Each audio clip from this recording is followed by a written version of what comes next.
CM రేవంత్కు లేఖ రాశారు BRS నేత హరీష్ రావు. ఎన్నికల వేళ చెప్పిందొకటి, అధికారంలోకి వచ్చాక చేసిందొకటి అంటూ లేఖలో సీరియస్ అయ్యారు. కాంగ్రెస్ రైతు డిక్లరేషన్ పెద్ద బోగసని విమర్శించారు. తాలు పేరిట తరుగు తీస్తే తోలు తీస్తామంటూ హెచ్చరించిన సీఎం వడ్ల కొనుగోలు కేంద్రాల్లోకి వెళ్లి చూడాలన్నారు హరీష్ రావు. కొనుగోలు కేంద్రాలకు వరి ధాన్యం కుప్పలు తెప్పలుగా వస్తున్నా ఇంకా కొనుగోళ్లు ఎందుకు మొదలు పెట్టలేదని ప్రశ్నించారు. మిల్లుల దగ్గర బస్తాకు కిలో 2 కిలోల తరుగు తీస్తూ రైతులను దోచుకుంటున్నారని మండిపడ్డారు. ఎండల్లో రైతులు మాడిపోతున్నా ప్రభుత్వానికి సోయి లేదా అంటూ నిలదీశారు. మాట ఇచ్చిన ప్రకారం సన్నవడ్లకు క్వింటాలకు 500 బోనస్ వెంటనే ఇవ్వాలని డిమాండ్ చేశారు.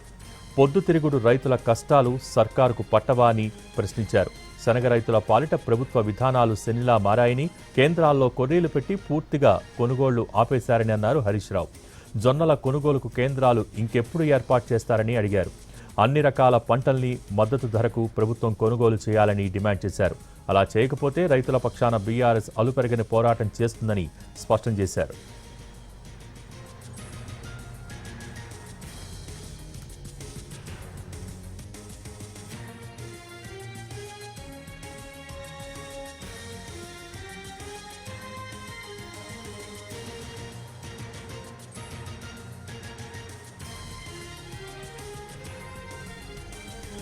సీఎం రేవంత్కు లేఖ రాశారు బీఆర్ఎస్ నేత హరీష్ రావు. ఎన్నికల వేళ చెప్పిందొకటి, అధికారంలోకి వచ్చాక చేసిందొకటి అంటూ ఆ లేఖలో సీరియస్ అయ్యారు. కాంగ్రెస్ రైతు డిక్లరేషన్ పెద్ద బోగస్ అని విమర్శించారు. తాలు పేరిట తరుగు తీస్తే తోలు తీస్తామంటూ హెచ్చరించిన సీఎం వడ్ల కొనుగోలు కేంద్రాల్లోకి వెళ్లి చూడాలన్నారు హరీష్ రావు. కొనుగోలు కేంద్రాలకు వరి ధాన్యం కుప్పలు తెప్పలుగా వస్తున్నా ఇంకా కొనుగోళ్లు ఎందుకు మొదలు పెట్టలేదని ప్రశ్నించారు.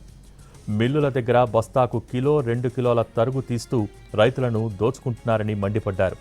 ఎండల్లో రైతులు మాడిపోతున్నా ప్రభుత్వానికి సోయి లేదా అంటూ నిలదీశారు. మాట ఇచ్చిన ప్రకారం సన్నవడ్లకు క్వింటాలకు 500 బోనస్ వెంటనే ఇవ్వాలని డిమాండ్ చేశారు. పొద్దుతిరుగుడు రైతుల కష్టాలు సర్కారుకు పట్టవా అని ప్రశ్నించారు. శనగ రైతుల పాలిట ప్రభుత్వ విధానాలు శనిలా మారాయని, కేంద్రాల్లో కొర్రీలు పెట్టి పూర్తిగా కొనుగోళ్లు ఆపేశారన్నారు హరీష్ రావు. జొన్నల కొనుగోలుకు కేంద్రాలు ఇంకెప్పుడు ఏర్పాటు చేస్తారని అడిగారు. అన్ని రకాల పంటలను మద్దతు ధరకు ప్రభుత్వం కొనుగోలు చేయాలని డిమాండ్ చేశారు. అలా చేయకపోతే రైతుల పక్షాన బీఆర్ఎస్ అలుపెరగని పోరాటం చేస్తుందని స్పష్టం చేశారు.